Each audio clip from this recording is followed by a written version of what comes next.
my one dog died, guys. Now I just have only 2 dogs. Okay, I need my rocks. Let's go outside. Let's go. The first dog is there. His name is Apollo. And my other one's here. Her name is Cookie.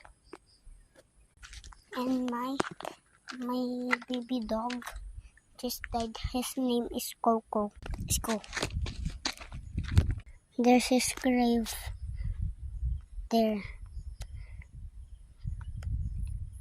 It's there to the trees.